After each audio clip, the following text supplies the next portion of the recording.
নমস্কার সবাইকে। আশা করি সবাই ভালো আছেন, আমিও ভালো আছি। নতুন আরেকটি ভিডিওতে সকলকে জানাই স্বাগত। আপনি যদি এই ভিডিওতে নতুন হয়ে থাকেন তাহলে অবশ্যই পেজটিতে ফলো করে পাশে থাকবেন। আজকে যেই টপিক নিয়ে কথা বলবো, আমাদের নারীদের নিয়ে কথা বলবো। আমাদের সমাজে আমরা যে নারীরা রয়েছি, মা, বোন, দিদি বা কারো বউ, যেই হই না কেন, নারীর কিন্তু মোট 9টি রূপ। এই 9টি রূপ কী কী সেগুলো আজকে আমরা জেনে নেব, এবং কোন সময় এই 9টি রূপ আমরা দেখতে পাবো সম্পূর্ণ সেটাও বলবো। এবং এই নারীর যে 9টি রূপ আমরা প্রতিনিয়তই দেখি বা আপনারা দেখে থাকেন, বিশেষ করে পুরুষেরা বা এক নারী অন্য নারীর এই 9টি রূপ দেখতে পারে। তো আমরা কিন্তু অনেকেই জানি আবার জানি না। আমরা শুধু জানি যে হ্যাঁ, একটা মেয়ে বা একটা ছেলে রাগ করতে পারে, কারো মন নরম, কেউ একটু বেশি মেজাজি, এইগুলা জানি, কিন্তু আমরা আদৌ জানি না। তো আজকে বিস্তারিত জেনে নেব। নারীর মোট 9টি রূপ। তো সেই 9টি রূপ নিয়ে আমি বর্ণনা করব। আর এই 9টি রূপ অবশ্যই আমাদের সমাজে আপনারা দেখে থাকেন, আমরা দেখে থাকি। তো চলুন শুরু করি। হ্যাঁ, নারীর 9টি রূপের প্রথমে 1 নম্বর সকালে কাজকর্মে ব্যস্ত থাকে নারী। যে কোনো কাজকর্মে সকালবেলা যখন ব্যস্ত থাকে তখন তাকে বলা হয় অষ্টভুজা। 2 নম্বর, বাচ্চাদের পড়ানো। একজন শিক্ষিকা বা একজন মেয়ে যখন সে প্রাইভেট পড়ায় বাড়িতে কিংবা কোনো শিক্ষা প্রতিষ্ঠানে, তখন সেই নারী হয় সরস্বতী। 3 নম্বর, সংসারের খরচ থেকে পয়সা বাঁচানো। এইরকম নারীকে বলা হয় মহালক্ষ্মী।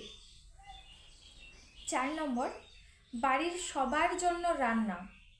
আমরা জানি বা আপনারা জানেন যে বাড়িতে কিন্তু রান্নাবান্না মা করে, বোন করে কিংবা কারো বউ করে। এই রান্না করাকে বলা হয় অন্নপূর্ণা। 5 নম্বর, সংসারের বিপদ ঋণভাবে দাঁড়ানো। সংসারের বিপদে ঋণভাবে নিজেকে যে নারী দাঁড়া করায়, প্রতিবাদী হয়ে ওঠে, সংসারের ভালো কোনটা মন্দ কোনটা বিচার বিবেচনা করে, তাকে বলা হয় পার্বতী। 6 নম্বর, স্বামী ভেজা গামছা বা তোয়ালে বিছানায় রাখলে সেটা হয়, তখন কি হয়, নারী হয় তখন দুর্গা। 7 নম্বর, স্বামীর আনা জিনিস খারাপ বেরোলে তখন নারী একবারে কালী রূপিণী রূপ ধারণ করে। 8 নম্বরে আছে, স্বামী বাপের বাড়ি সম্বন্ধে কিছু বললে তখন নারী হয়ে ওঠে মহিষাসুর মর্দিনী। স্বামী যখন তার স্ত্রীকে তার বাপের বাড়ির সম্পর্কে এটা ওটা কথা শোনায়, তখন কিন্তু নারী হয়ে ওঠে মহিষাসুর মর্দিনী। এবং সর্বশেষ 9 নম্বর, স্বামী অন্য মহিলার প্রশংসা করলে তখন নারী হয়ে ওঠে রণচণ্ডী। এই 9টি রূপ মেয়েদের পাশাপাশি পুরুষদেরকে বেশি করে মনে রাখা উচিত, কেননা আমাদের সমাজে প্রতিনিয়তই আপনারা এই জিনিসগুলো ফেস করে থাকেন। আর সেজন্য নারীর এই 9টি রূপ প্রতিফলিত হয়। তাই যদি নারী এবং পুরুষ উভয় সবাইকে সম্মান শ্রদ্ধাবোধ করে, তাহলে কিন্তু এইরকম রূপও দেখতে হবে না, আর সংসারে কোনো অশান্তিও হবে না। একমাত্র বিবাহিত পুরুষদেরই নারীর 9টা রূপ একসঙ্গে দেখার সৌভাগ্য থাকে, যারা বিবাহিত।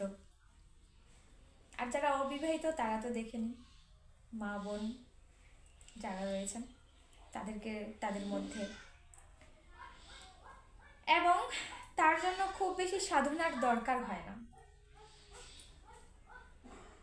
এই 9টি রূপ আপনিও দেখতে পাবেন যদি আপনি বিবাহিত হয়ে থাকেন এবং আপনার মধ্যে সেই ক্ষমতাটুকু যদি থাকে, তাহলে অবশ্যই আপনি আপনার স্ত্রীর কাছে এই 9টি রূপ দেখতে পাবেন। বিশ্বাস না হলে ট্রাই করে দেখবেন। তো আজকে এটাই বলার ছিল। সবাইকে নমস্কার। হরে কৃষ্ণ। জয় শ্রীরাম।